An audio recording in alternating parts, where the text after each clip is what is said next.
am ready! GMA Weather, serbisyong totoo ng GMA News. Mga kapuso, hindi na dapat nawawala ang payong sa inyong mga dalahin. Papunta man kayo na opisina, eskwela o kahit po mamamasyal lang kayo. Sa buong ito ng Hulyo, itong titingnan nating rainfall map, yung kulay blue, yan po yung malalakas na ulan na inaasahan ngayong buwan ng Hulyo dyan sa may Ilocos Region, Cordillera at Central Luzon.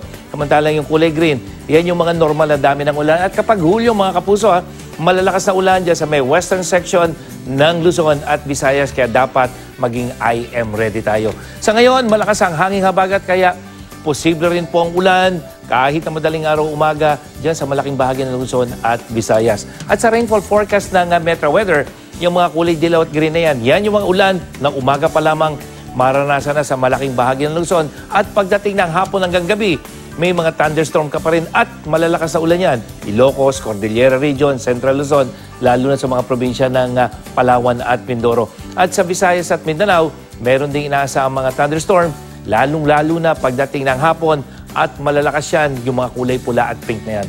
At dito sa Metro Manila, mga kapuso, may tsansa ng ulan mula umaga yan sa hapon hanggang sa gabi, kaya magdala po tayo ng panangga sa ulan.